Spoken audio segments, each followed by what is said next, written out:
Are you going to come and stand here so that you can also look into the...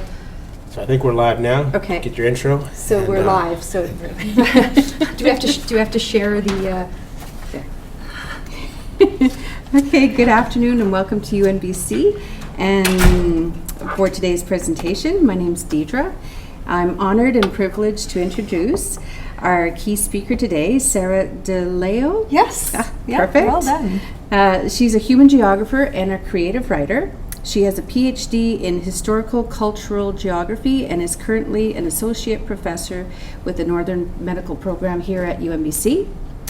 Sarah grew up in Haida Gwaii and has lived in Terrace. The fragrance that reminds Sarah of home is cottonwood sap, rotting salmon on wet sand, and fall mushrooms on moss. For 2 consecutive years, Sarah was honored in the creative nonfiction category of the CBC Literary Awards, winning first place for Columbus Burning in 2009 and second place in Quick, Quick, Slow, Slow in 2010. As a creative writer, she engages questions of power, place and landscape, social justice, and marginalization.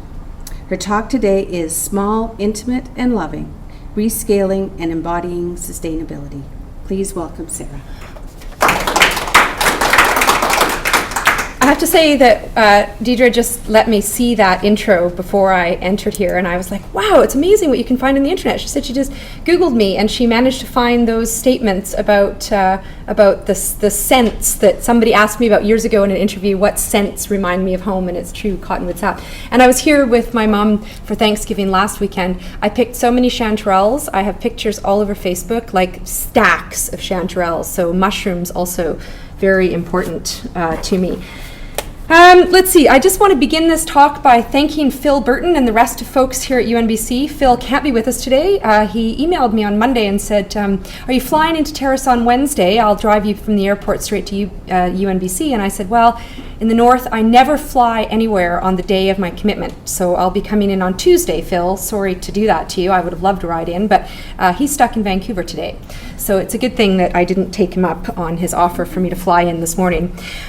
So thanks, Phil, and all the other folks. Deidre, thanks very much for a lovely introduction. I want to, as I always do, before I begin a talk anywhere in British Columbia outside of a couple of tiny little treated areas, to acknowledge that we are today on traditional Tsimshian territory, the unceded land of the Kitsillis and the Kitsim-Kalim people.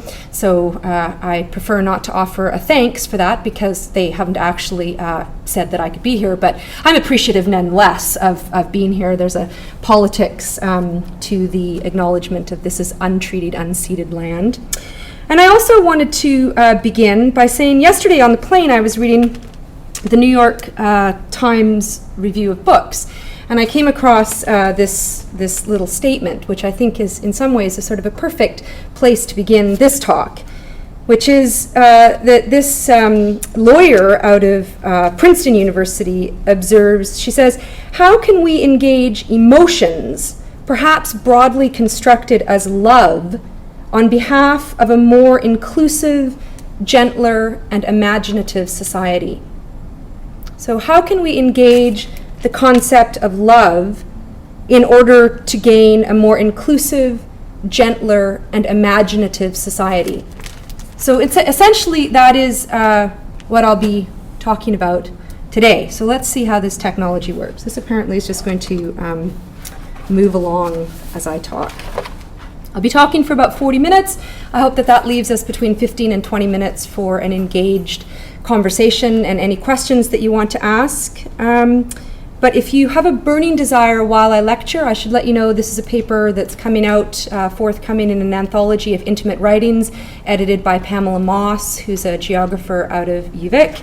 And she's putting together an anthology concerned with how geographers tackle place through emotion and through engagement with intimate writing. So this is part of that process.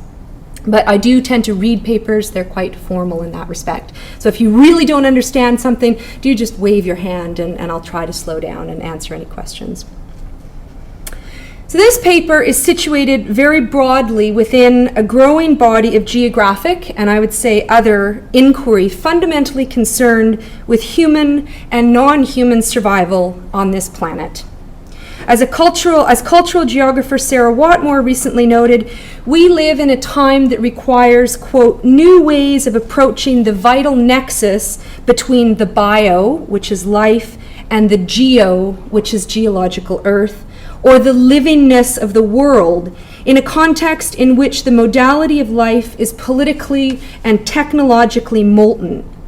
We need these new approaches as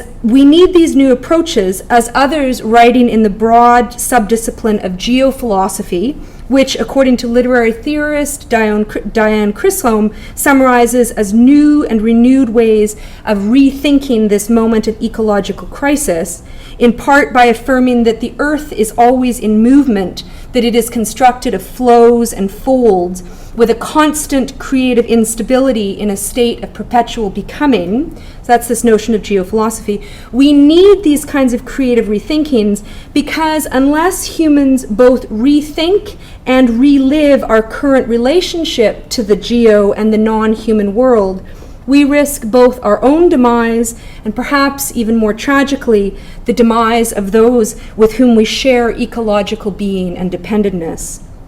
So with this preface in mind, I'm going to officially begin this paper with a poem, followed by what might seem like a strange admission.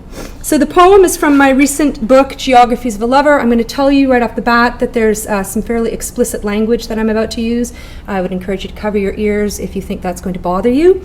So it's from my most recent book of poetry, which just won the Dorothy Livesay Award, which is a book about the tremendous devastated sense of loss that human beings should, in my estimation, be feeling as we continue to distance ourselves from and inflict unparalleled violence and damage on the species and geographies that surround us and with which we share this planet.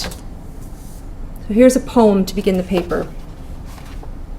Making love in the morning, Ulican running close to the river's surface, days of early spring and the night still long, a perpetual grayness in the northwest coast sky, small silver fish twisting in the beaks of gulls, converging by the thousands on the Skeena River, the Nass River. After 1,000 times or more inside of me, our rhythm is perfectly matched at this low tide. The mud flats smell slightly of salt, the ocean reaching this far inland, green eelgrass, wet, bent, seals gorging, round bodies with eagles overhead, slow flying, barely a flicker of movement in their outstretched wings, with a quick collapse and a closing tight like a fist, hammering their bodies drop. I like to hoist my cunt upward and watch you lean back, both your hips, your hands on my hip bones, wrenching my body harder. I can reach down, I can feel you inside me. The ice is still not broken up on sections of the rivers.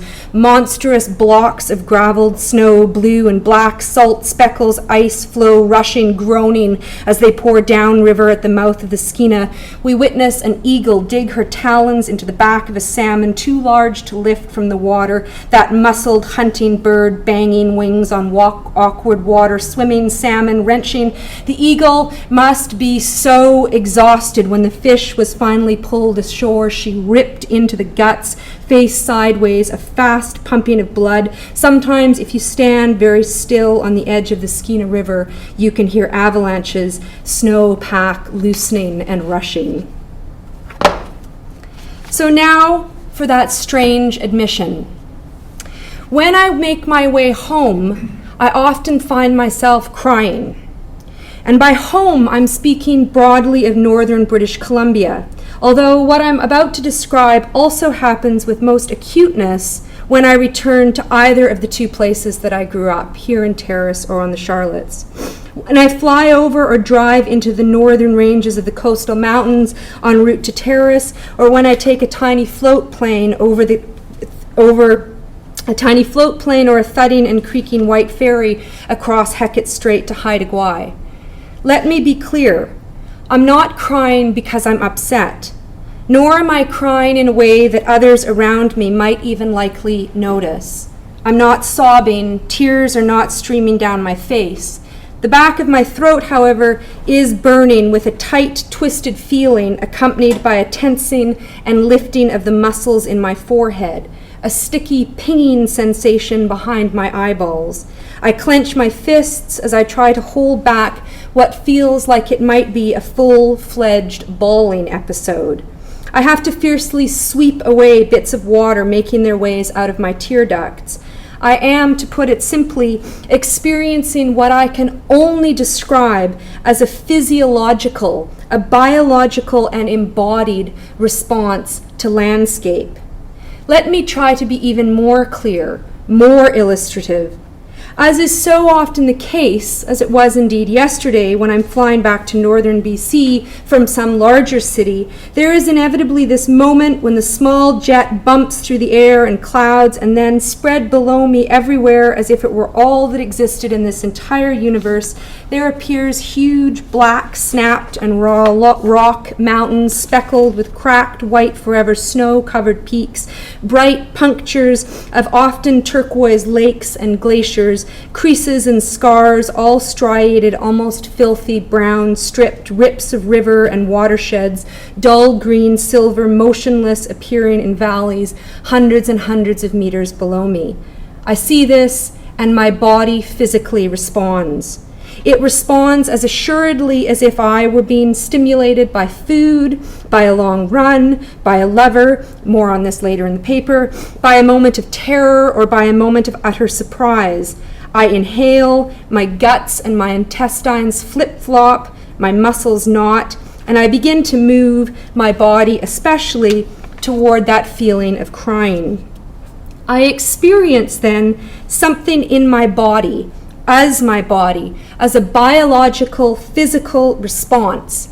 This is something close to a reflex, to an involuntary body memory movement, something I would argue, and will argue throughout this paper, fundamentally different than thinking about, or contemplating, or carefully considered in a disembodied way what I'm seeing. Something, again, as I'll explore in this paper, close to feeling or being in love. But this is the kind of love that is jolting, jarring, and arresting. More a kind of love born, for instance, than from deep caring or feelings of celibate connection that I might have with intimate or close, or that I might have with very close friends or family. This love that I feel on returning home is more akin, I would argue, to lustful love, an active in-the-body love, as opposed to some kind of camaraderie love, one that is rarely enough to jolt the entire physical body. This something close to reflex, jangling physical sensation is what I will consider for the rest of this paper. Specifically, I want to inject a serious and sexualized consideration of human physicality in response to what I suggest are dominant orientations to questions about ecology and sustainability that inevitably privilege the mind, as opposed to the body, as the only ostensibly serious site through which to most productively deliberate how, as a species, we might not only destroy this place, this earth we call as a home we cohabitate with billions of other species. I know that discussing the orgasm in a paper about ecology and sustainability might, on first glance, appear somewhat counterintuitive.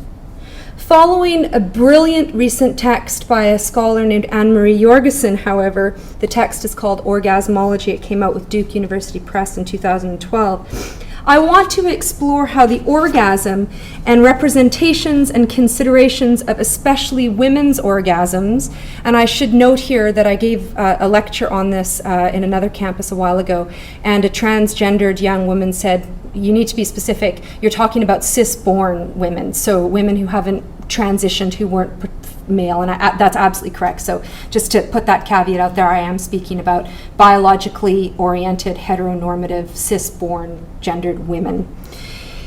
that especially representations and considerations of women's orgasms is richly positioned to productively reconfigure deliberations about how and why to change powerful hegemonic sociocultural systems, and I would argue geographical and ecological systems as damagingly impacted by humans. I'm concerned here specifically with human systems that consistently reproduce some subjects, and I would argue including non-human and ecological or natural subjects, as marginalized others, less worthy of the privileges bestowed upon constructed powerful elites. These elites are most often, and certainly for the past several centuries of human existence, when most of our most radical damage to the planet has occurred, being non-racialized, white, frequently heteronormative, colonial male humans who have accrued vast economic and resource wealth and power within increasingly neoliberalized capitalist structures. Many scholars have thought Many scholars have certainly thought through unsettling and disrupting these hegemonic systems and those who dominated them. For instance, queer theory and queer theorists, as Yegos notes, is, and often in conjunction with critical and feminist theory, well positioned as one of the most radical frameworks through which to consider sex and sexuality, and I would argue other urgent socio and ecological topics. Because at its most general, queer theory is that which always and carefully considers sublimated, dismissed, or overridden, principally human but not always sex, sexuality, and human embodied positions of power more broadly. So by applying this notion of queer theory to ecology, we start to be able to, in theory, come up with a framework for understanding the act of sublimating those who don't have power, in this case, ecology and nature. Both feminism and queer theory, I think, can serve as useful frameworks to constantly push the boundaries of how and why social, and I would argue ecological change can occur. Both theories, feminism and queer theory, constantly and radically demand to understand what is being elided, sublimated, or overlooked in formative framings and normative understandings. In other words, if one suspects, as I do, that current lenses through which to contemplate and perhaps even transform human relationships with ecology are not proving successful, and I would argue they're not proving very successful right now, it might be productive to ask the assistance of queer theory and feminist theoretical frameworks in order to radically reconfigure new modes of thought and action about the topics of ecology and sustainability. So Yegos's orgasmology provides a compelling evidence that the corporeal, the messy and fleshy, to borrow from Cindy Katz, who's a lovely feminist geographer, orgasmology provides evidence that the messy and fleshy and material masses and spaces of especially women's lived sexualized bodies and our sexuality is often understood as a second-class citizen in critically oriented discussions about dismantling hegemonic and historically constructed ways of knowing and being. If, according to radical queer feminist theorists interested in the raw, material, ontological body, we take seriously the most influential social theorists of the past 75 years or so, and here Yegos, and I would argue some of my own thinking as well, she's thinking about people like Foucault and Barthes, Sartre, Baudrillard, Derrida, all of whom are white men, it bears noting. It seems that according to these serious intellectual theorists who have really promoted ways to understand and dismantle power, it seems always that the mind, the intellect, and the mind and intellect only is what we must rely on when seriously considering the politics of sociocultural and, I would argue, ecological and environmental transformation.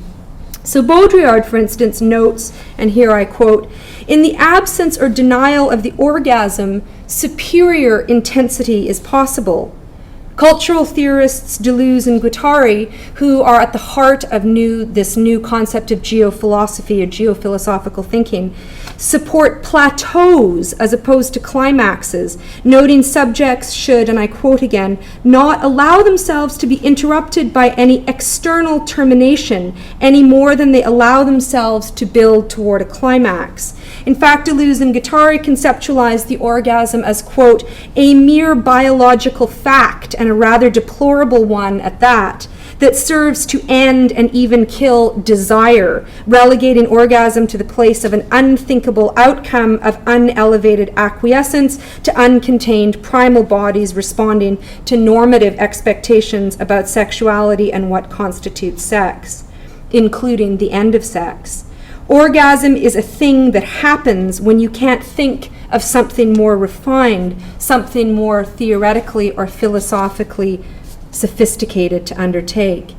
Indeed, even radical medical practitioners and theorists of sex and sexuality, and here you can think of Dr. Alfred Kinsey, were taken most seriously as thinkers when they were writing research and analytics about sex.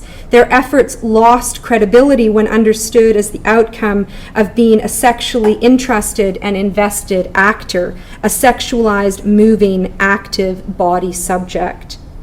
For Yegos, then, the orgasm is precisely what is required to rethink and react and to move differently in reference to complex contemporary problems. She says the 21st century orgasm is biological and cultural, representable and unrepresentable, personal and impersonal. It is also and at once worldly and out of this world. Surely thinking critically and productively about sustainability, about the ecological world in which we live and wreak havoc upon, requires thinking and being in registers that are simultaneously cultural and biological, that are both worldly and out of this world. Why not then think and act more orgasmically when considering the ecological, biological, and geological world when we are attempting to think about sustainability and ecology? This then leads me to a literary genre positioned as very explicitly political and ecologically oriented in intent. For some of you, you may already be familiar with the genre of ecopoetry. It's generally understood as being poetry that is ecologically imperative and that draws upon personal sensitivity and a goal of social change. And it differs itself from more traditional nature poetry by being concerned not with the pastoral, but eminently invested in ethical and political positionalities. So I'll just turn my eye briefly to some canonical eco-poets in Canada. Although there are certainly a growing number of eco-poets in Canada, many of them working at the radical edges of what I'll characterize as canonical eco-poets. Eco-poetry in Canada, and certainly I don't actually want to quibble with these folks. I quite like them. I've worked with them. I've published with them. They're a nice group of folks. So certainly, deservedly so, the canonical positioning of eco-poetry in this country is dominated by 5 folks. That's Don Mackay, Robert Bringhurst, Tim Lilburn, Dennis Lee, and Jan Zawicki. If any of you know them, pick up their books. They're great. All are widely referenced in popular media, literary festivals, and even on Wikipedia as really the founding group upon whom eco-poetry in Canada is based. The highly anthologized and widely published and translated work of all 5 poets is credited indeed with expanding ecological understandings and engendering much needed attention to the environmental crisis we face in Canada and around the world. Mackay's work is credited with attuning readers to the agency of geology, of insisting, sometimes lightly and with poetic humor, that human subjects situate ourselves humbly amongst spaces and times of rock and the geologic. I totally recommend his book. It's a great book. With that said, literary critics of Lilburn and his poetry demand a productive and engaged rethinking of human and non-human relationships. So these are some things that literary critics have to say about Lilburn and Mackay. They say, like Don Mackay, Tim Lilburn unites deep thinking and feeling in both his poetry and his prose. For Lilburn, as for Mackay, poetic attention begins with considered awe. Lilburn defines this state as what happens when you go somewhere and you feel the ground, you feel astonishment. You get very still at that point, very still in yourself, and you become an analytic I. Certainly the aesthetically profound, rich, and informative poetic project of these 5 do in some ways exactly what an ecopoetry manifesto, that's another text that just recently was released, calls upon eco-poets to do. The text calls upon eco-poets to engage the world by and through language, push past the traditions of the pastoral or georgic, starkly confront us with what it means to be human. I'm still, however, curious about the kind of literary landscape, the discursive eco-poetry climate, if you will, that these 5 poets are producing. What is missing? What is being excluded? What might contribute to a broader, richer, and perhaps more ethically and politically productive practice of writing against environmental and ecological crisis?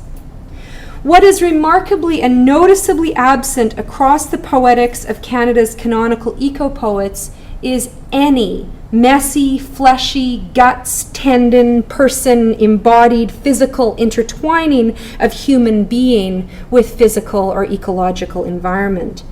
Earth, ground, ecology, territory, even animal life are almost entirely separated, I would argue, in a sort of Descartesian trick, cut off from human tissues, excretions, muscles, and ligatures. The sexual or sexualized body is, from my reading of the authors, entirely absent, but for scant and somewhat veneration-full references to love-making in some outside place. These works breathe patience. There is no, thank you, just so that I don't choke to death. Thanks very much, teacher. These works breathe patience. There is indeed a touchstone in the way that this is indeed a touchstone in the way the poets describe their own poetics. So Tim Lilburn, for instance, notes, I think of myself as someone who engages in contemplative acts. That's my work. The writing is the sort of wake thrown by that, contemplative momentum. The work is always shaped by the contemplative exercise. Other literary critics and scholars of poetics observe similar imperative of eco-poets in the country.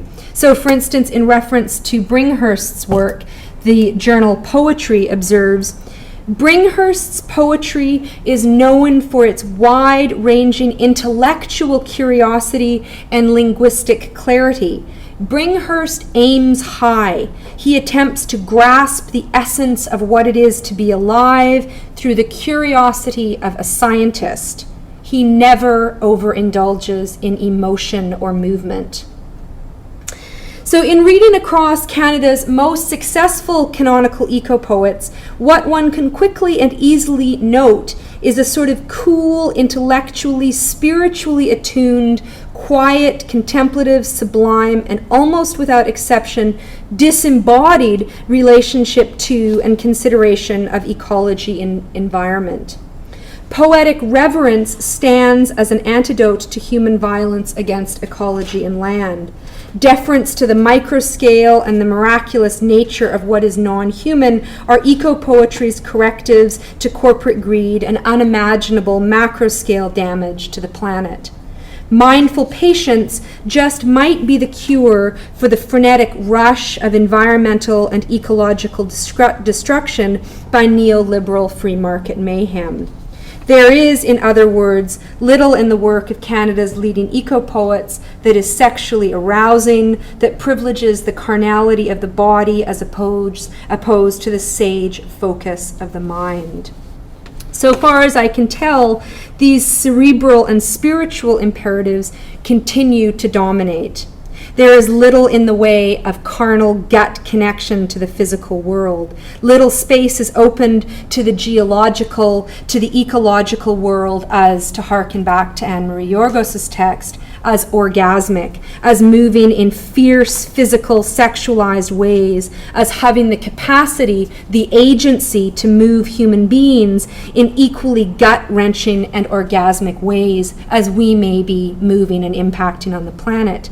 To put it very bluntly, folks, one is very hard-pressed to find the word orgasm, let alone the verb fuck, much less any words about cunts or cocks in any of the ecological poetry that is currently the political corrective to ecological and environmental damage in the country. Which leads me to another theoretical framework that I would argue is equally disembodied, but is currently at work as a corrective to ecological damage on the planet. Popularized in 2000 by Nobel Prize-winning atmospheric chemist Paul Cézanne and coined in 1980 by biologist and ecologist Eugene Stromer, and fully ascending into popular discourse. I totally recommend Googling this, folks. It'll blow you away.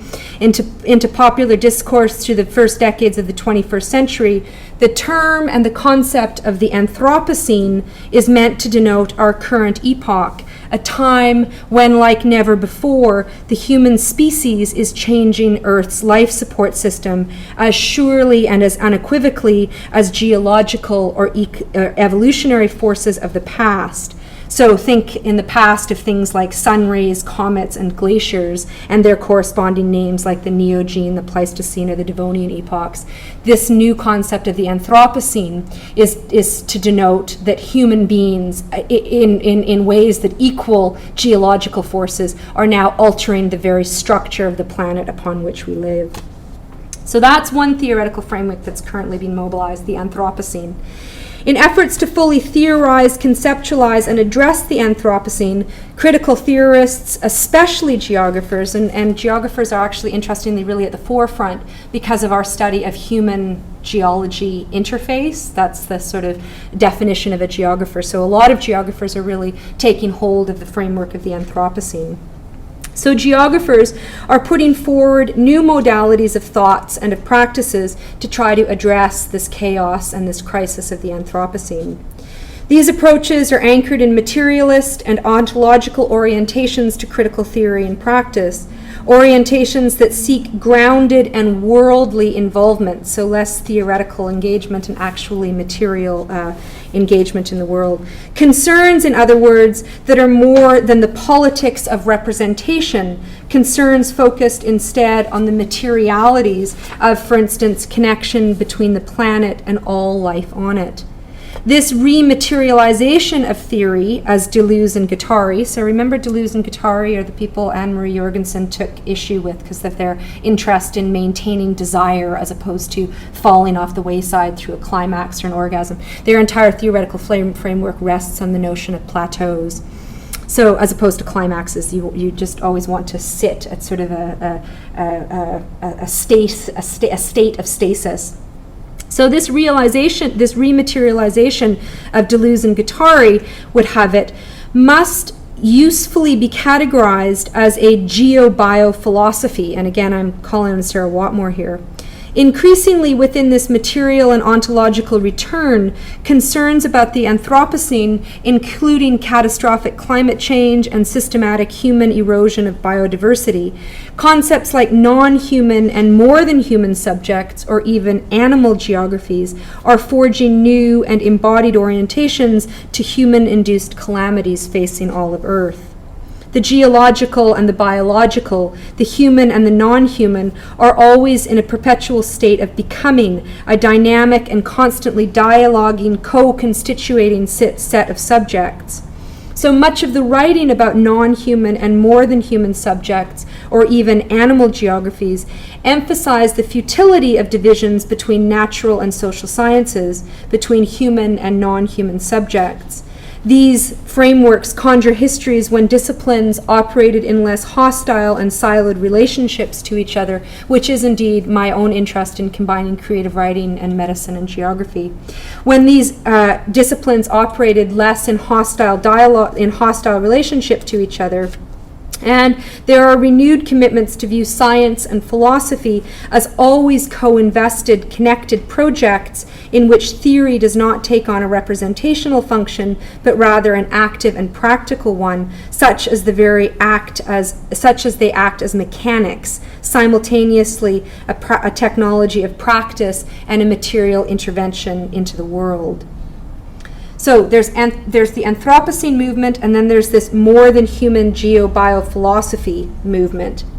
And if both of these are properly historicized and placed in some productive dialogue with the concepts, with other concepts, we might hearken back to concepts of biophelia and topophelia.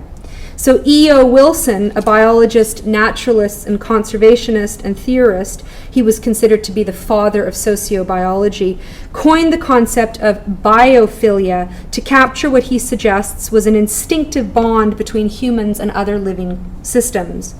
Geographer E. Fu Tuan in the 70s popularized the concept of topophilia to denote a human love of, or at least a strong and loving sense toward, place, especially geoplace, or something more than the biological realms and including Earth and its geological attributes. Both topo and biophilia conjure this possibility of living lovingly within the world. But it's with the concept of philia that I want to pause for a moment and then move toward the end of this paper. I want for a moment to pause with the concept of philia because although there is no question in my mind that humans desperately need new ways to conceptualize and practice life on this planet, and certainly a loving orientation to the world, an orientation attuned to and attending to the needs and rights of all that is geo and biological and not human, and it has to be done in a productive and potentially creative way, a way that is more sustainable and less anthropologically oriented. What I want to pause on and to parse apart is that a reading and an implementation of philia is what allows this to happen. So the word philia, it has to be noted, is one of four. It's only one of four Greek words to denote love.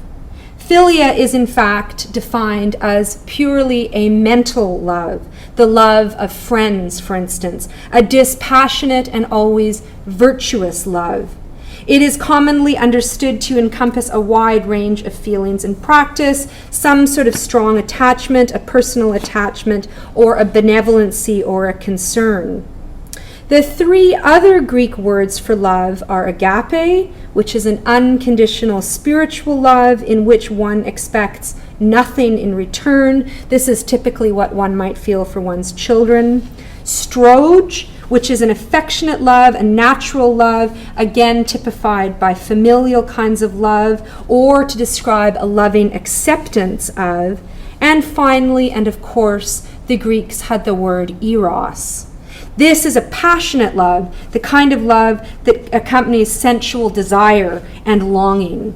Eros is often associated with an initial, read here, gut, carnal, bodily response, a physical, moving, and material attraction.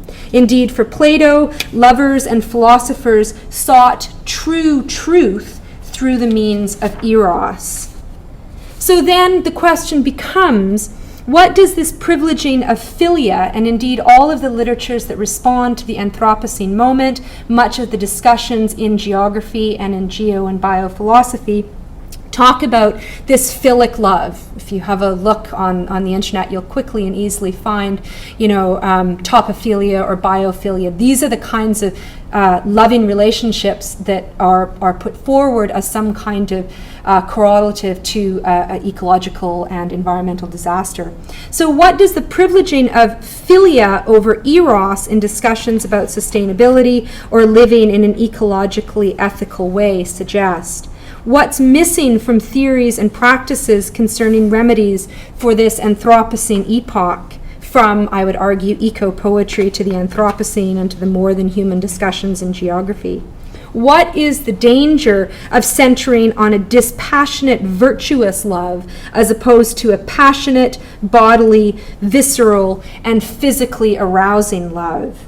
And what might we, as geographers and poets, have to offer as answers to these kinds of questions?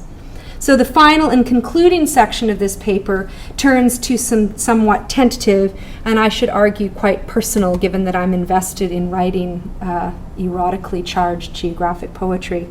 I should add so personal possible answers. British poet Don Patterson, who's the author of 8 books of poetry, including the ecologically focused Rain, and winner of the Forward Prize, that's the UK's largest prize for poetry. He's also won the T.S. Eliot Prize and the Whitbread Poetry Prize. The guy's a big name poet. Recently published in Poetry Review a 2-part essay about poetry and poetics entitled The Lyric Principle. Despite reasoned, and I really would suggest well-placed critique of the essay, it's understood as exclusionarily dense, and I would argue somewhat myopic in its privileging of the English language and English words and sounds. The essay argues a materiality of language, an ontology of poetry. Poetry, according to Patterson, is atavistic. It's primal, and through a collusion between reader and listener, poetry has a unique potency to engage our physical senses due to its pressurized and patterned form. The words and structures of a poem, according to Patterson, must always evoke, as closely as possible, the world that the poem is representing.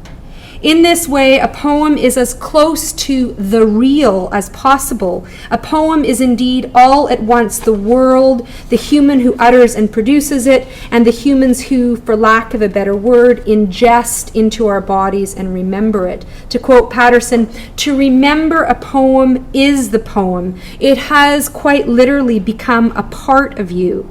Although Patterson's sense of sound as foundational to poetry's lyric principle does not expressly denote or capture sexual orgasmic realms, it nevertheless makes poetry's language, like music, have a capacity to move the body, to engender breathlessness, restlessness, or even a gasping eros reflex. Repetition, resonance, rhyme, rhythm, and pauses, the ability of words to anticipate the sounds of the words that follow them and to produce a fabric of patterning that allows the reader and listener to viscerally move, to bodily navigate a poem, is what gives poetry the unique ability to affect, to live independently in the world as an alive subject. Don Patterson's interrogation of poetry is a start, I think, to understanding poetry as a theory and a practice through which humans might live a little less destructively and more fully with and of the world. Patterson's lyric principle, although I would argue not pushed quite far enough, offers a glimpse into embodied, material, visceral possibilities of poetry as an ecological practice. Unlike the privileging of purely contemplative work, Patterson's defense of poetry rests in part in its deeply primal and eminently physical, almost instinctual, and even, as I would argue as I would extrapolate from his essay, lively and stimulating, almost orgasmic potential. There is a sense that Patterson's vision of poetry might include dancing, moving, or at the very least tapping one's feet to the flow and patterning the sound and musicality of the world around us. If we extend Patterson's logic a few steps further, it, I think, offers the potential to earnestly and carefully sexualize, and by this I mean eroticize or fill with the potential to arouse and move and practice in a sensual and carnal way language itself, so that language demands a bodied connection to the world and presents itself ontologically as and of the world. This may be precisely what is needed to awaken in humans creative and new orientations to this Anthropocene epoch, this moment when we must account for the more than human others with which we live. I'm calling then on poetry and poets to seriously consider making an effort to embody, to call forth an orgasmic event that is the world, that is both cultural and biological, that is both of the world and otherworldly, because surely we do need this kind of language to attend to the other world that is exactly more than and not less than the destructive and human subjugated world in which we currently inflict so much violence in part through our language. Why not then ask that sustainability be enjoyable, consensually, ecologically, biologically, and orgasmically sexual? Why not ask that this precisely be what a poem, what poetry always insists upon and seeks to work toward? Why relegate poetry, especially poetry that works from the page? And I do differentiate between poetry in a book and increasingly the work of spoken word poets who do this kind of physically embodied poetry just beautifully. Google Rough Mouth. He's a fabulous Vancouver spoken word poet, which I want to suggest does take poetics to a new dimensionality, spoken word. Why relegate poetry on the page to a quiet, dispassionate, intellectual, cerebral effort? Why, in short, not be moved by poetry and seek to produce poetry that moves us in the same way that we might find it productive, as I do, to be moved by land, biology, ecology, and the non-human world that surrounds us? Why not feel erotically, sexually perhaps, even orgasmically connected to other beings, other subjects? This doesn't, I would suggest, preclude interactions that take seriously certainly other registers of connectivity, but it does open new spaces to which that we can consider the world around us. Why then, as I would suggest, so much of the intellectually, cerebrally privileging theories and practices about ethical, ecological, and non-human attunement in the Anthropocene, why do these practices suggest that purely thinking without the body, without carnality and sexuality, is the final and most productive path to sustainability? Why not, indeed, advocate for theories and practices aimed at engendering an ethos of eco-eros, a possibility of merging the biological and the cultural, the natural and the social, the body and the land, the human and the non-human? Why not write poetry and other forms of interrogation that celebrates and calls forth an orgasmic responsibility, a thrumming, humming, loving, and passionate connectivity between humans and all that is not us, all that sometimes is so much indeed greater than us, all that is precisely the world that moves me to tears when I return to it. Thank you.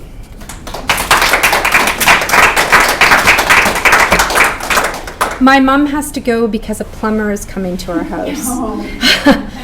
So we have about 10 minutes for questions. Yes? Your introduction reminded me of one of the songs, a singer in the Northwest causes the hair on the back of my neck to rise, Rachel Van Zandt. Oh, she's amazing! She love it. I know! She's so great! I can't hear it without crying. Yeah. It just, Yeah. We talk about eelgrass and it's there. Thank you, Dave. And she is fabulous. And I have to say, one of the things I think that is super powerful about Rachel Van Zandt, I've seen her perform live, is she is completely invested in this muscular sort of orientation, and her voice embodies it. She wants to write in a much less, I mean, I don't want to speak for her. I haven't okayed this with her. Get together. Yeah, I know. She just built a cabin out on Francois Lake, and she's there. She just had a kid, and they're living out there, she and her husband, and but so I don't want to speak for her, but I would extrapolate from having seen her and listened to interviews that one of the things that she's really invested in is ecological responsibility, the kind that works against things like Enbridge and other LNG projects in the north. Yeah. Yeah, well, I tried to intervene and I did do it, but she really wants that to be a muscly, sort of sexualized and eminently feminist intervention. So yeah, thank you. That's a huge compliment. Are you stretching or do you have a question? Pardon me? There's a woman behind you. Sorry, yeah. Sorry, I missed the first part. Thank you for Oh, no problem. You might have covered this. I couldn't help thinking, especially in your wrap-up, that really what you were talking about is very analogous to the spiritual approach to land by First Nations people. Right. That has been, Yeah. for eons Yes. going on, and that maybe you're trying to bring us Westerners into that viewpoint. Is a sense I'm getting. I mean, I don't know First Nations languages, and there are like 35 or 40 of them here, so I don't know what their word for orgasmic is, but I'm pretty sure this is pretty comparable to their beliefs. Well, thank you so much. My academic background and the area that sort of I work, when not writing poetry, I look almost exclusively at Indigenous and non-Indigenous settler colonial relations, and I have had the absolute privilege of working with Indigenous people, First Nations, Métis, and Inuit people from coast to coast to coast in this country. And it's funny because I work in the realm of health, often in mostly on reserve First Nations communities in northern BC, and sex and sexuality is often not a topic that has easy space in my experience. But with that said, so for instance, discussions about, I was a counselor with Planned Parenthood here in Terrace for years. Spaces of talking about birth control or talking about HIV and AIDS. Those are often topics that I have found from a health perspective can be more difficult in on-reserve communities to broach. But once you get into a living room with a group of First Nations women, man, oh man, things bust wide open. Like, it's just a whole other, in my experience, I don't want to speak in a universalizing way, but I think there is absolutely, and if you look at narratives like Coyote narratives, Coyote trickster and Raven narratives, Coyote was a randy little jerk. Like, he was constantly humping logs and having his anus stuck to things. So I do think you're absolutely right that this is probably a realm of orientation to ecology and the non-human world that predates any of, I wouldn't want to be arrogant enough to suggest that I'm the first to say it. So, I yeah. appreciate your bringing Yeah. around to this. No, thank you. That's a terrific observation. Yes. I spent most of my life until I was 40 in Cape Breton Island and grew up there. Huh. Yeah. And we have, I would say, my experience at Cape Breton is we have a very passionate attachment to the land. Mm-hmm. And a longing for something that we never even knew, but sort of felt intuitive, Yeah. I guess. And it comes out very much in our writing, and we've suffered for that because it's very difficult to live there, because there are so few resources for the people. So I was at a conference, it might have been a writers' conference about 20 years ago, and we were ridiculed for our art. Yep. Because of that nostalgia. Yeah. And it was because it wasn't cerebral enough, Yeah. it wasn't rational enough. And I remember being very angry, and you can tell I'm probably still very deep to that. So this was a certain, I guess, elite of people. Now, your poetry is very accessible language. This article is much less accessible. Yeah, it's a very good So- observation. Yes, and it's written to it seems to me, a very specific audience. Yeah. So, what is your purpose in writing this article in this language? Who are you trying to reach? Who are you trying to persuade? So that's a great observation, and I would, if I was reading poetry and reading in a workshop sort of environment, or reading to community as opposed to delivering a paper in a university, I would have chosen a totally different strategy. I probably would have just read from my books, I would have read essays, or I would have read poetry, because I do think that the potential of just the accessibility of the language in the books of poetry or essays that I write.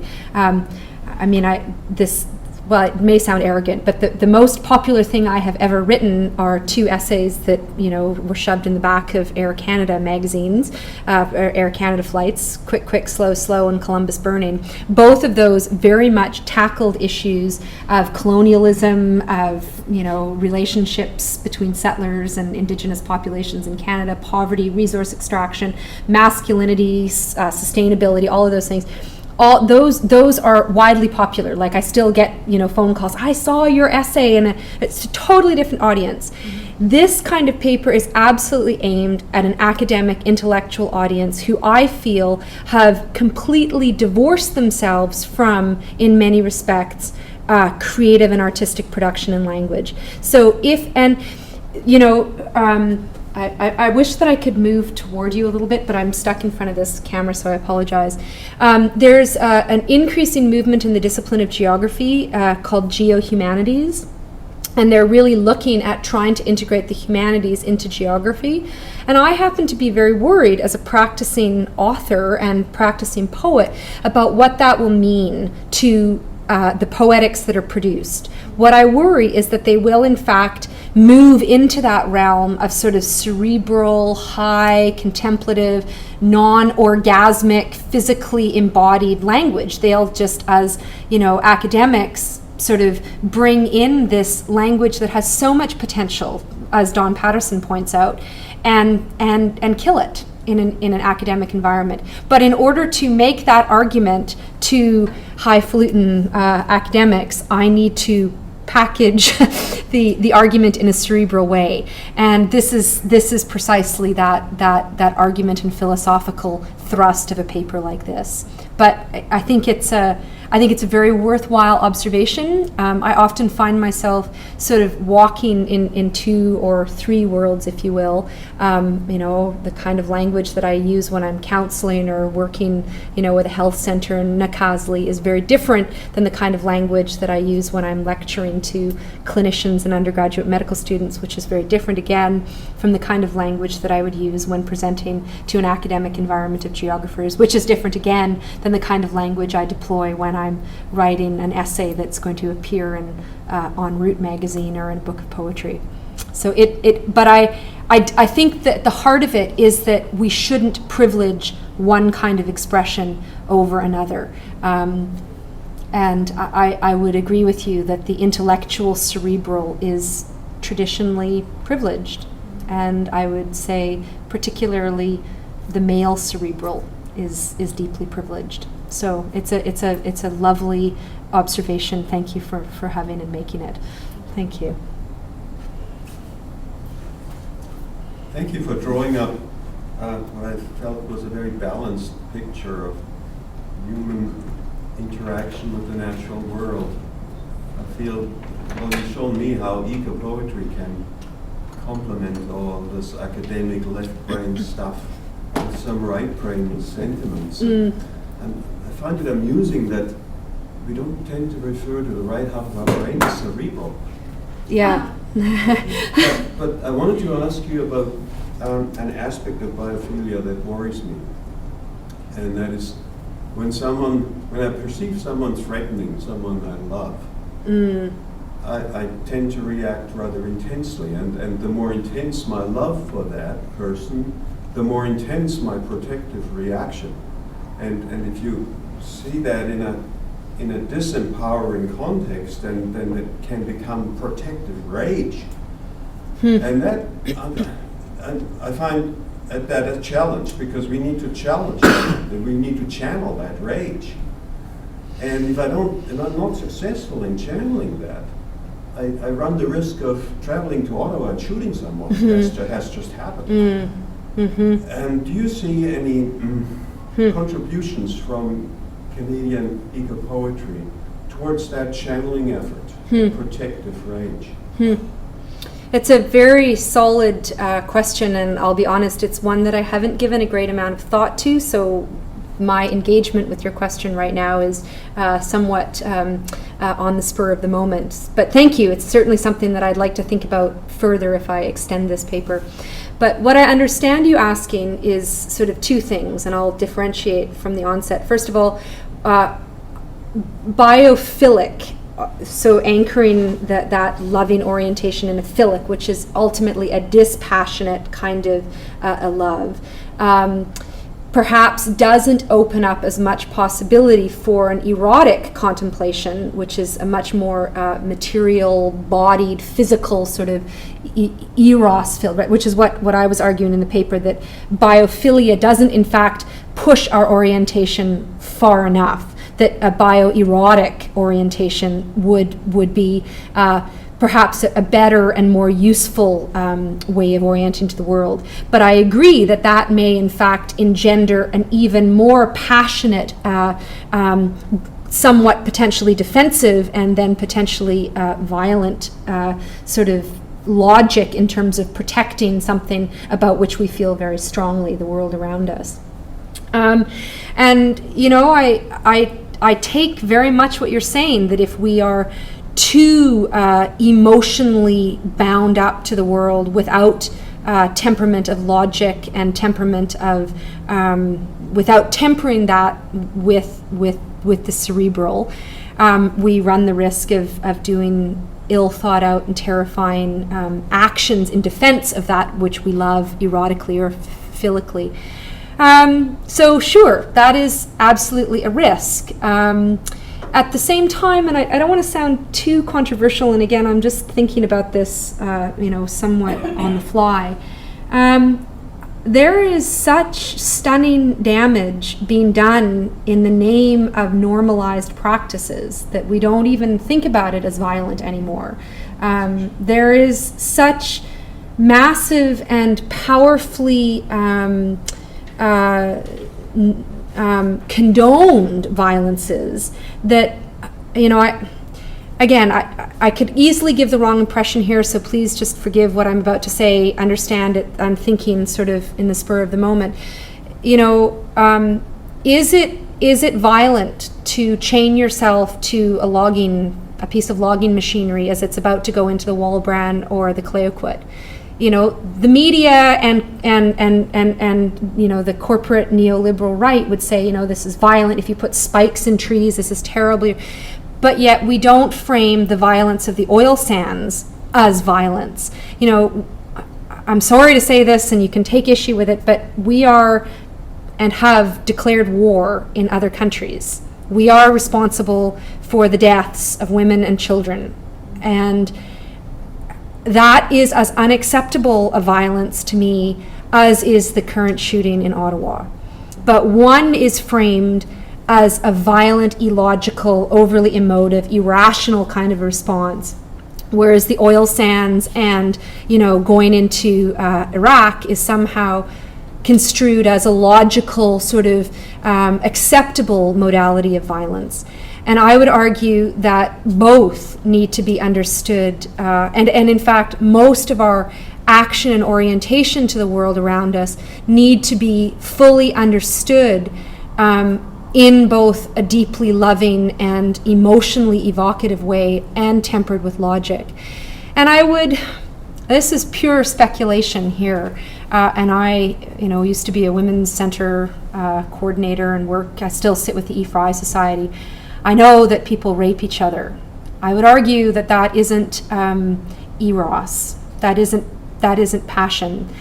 I think actually when people are erotically attuned to each other, we tend in fact to be very gentle and somewhat logical and kind and caring to the person whom we are passionately attracted to. So in some respect, I do wonder if eros is an appropriate correlative, is an appropriate corrective to the kinds of violence that we witness around us. And I can't tell you that is indeed the answer, but I would hypothesize that. So, but thank you for the question. I'll wonder about that as I drive home listening to CBC. Yeah. Any other questions? Yes, Dave. I was an intervener in the Northern Gateway project. Yeah. And I sat in front of the joint review panel 7 times. Yeah. I'm an engineer, so I used facts and real data. Yeah. And I used what I thought were convincing arguments from the analytical side. Yep. And I was absolutely blown away with First Nations who came and intervened as well. Mm-hmm. And we speak from this, and they speak from Yeah. that. Yep. It was beautiful to see, Mm. and it was neat. It was necessary to have both. Yeah. You know, the panel was not so attuned to emotions. Yep. They were turned off as soon as they saw an emotion. I know. coming Yeah. forward. But they were, and all of it made no difference anyways. Yeah, I know. Fabulous. But Hey? they insisted on facts and reality. And Yeah. it was good to see both, but neither one of them worked. Yeah, Just- tragically. just- Well, and it may be that what actually ends up working somewhat terrifyingly is people putting their Yeah.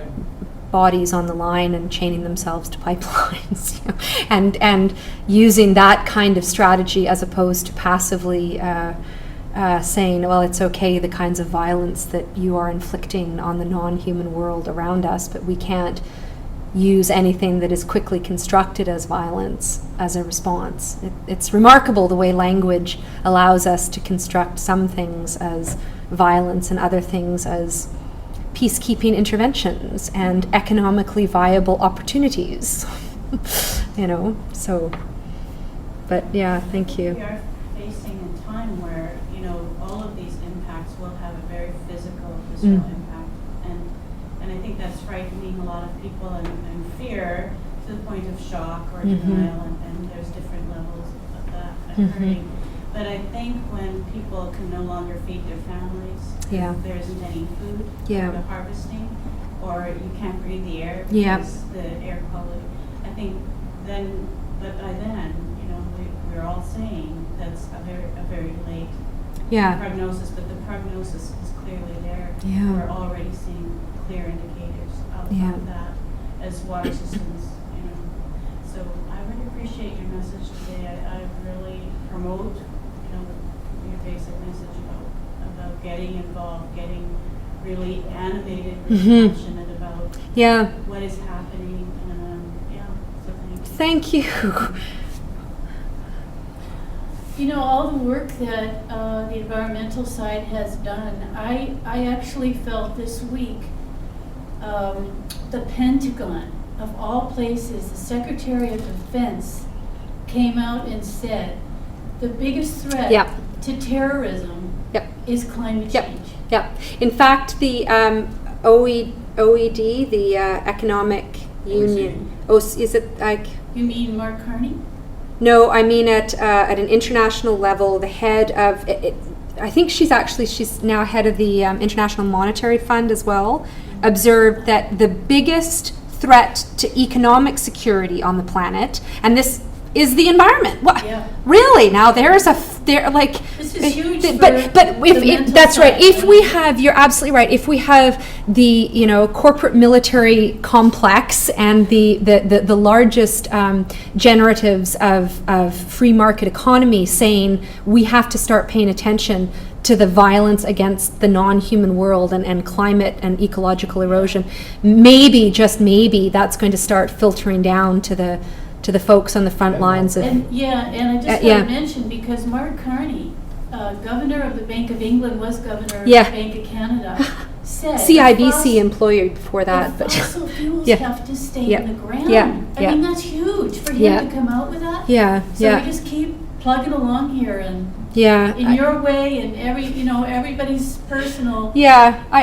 strong yeah. way of doing it. And my gosh, I mean, because Pentagon said, you take away food from people from flooding and drought Water. and everything, watch them. Water is understood And to water. be probably, I saw a fascinating paper about a year and a half ago contemplating the Israeli-Palestine conflict. They say it's all anchored on access to water. Like the whole discussions about terrorist movements in Palestine and in Pakistan and in other sort of dangerous Islamic regions, much of that, we think about it as tied to the desire for oil, but increasingly much of it is around water rights and water control. So yeah, I mean, we don't I have to say, I was here yesterday and I was like, Mom, when is it going to stop raining. It's just raining here. But yeah, we have an abundance of water, but such is not the case globally. Many theorists are saying that in the next 50 years, water will be the largest crisis. Availability of water will be the largest crisis facing humanity, and extended far past humanity. Of course, it's not just humans that require water. It is all our non-human beings and counterparts on the planet. Yeah.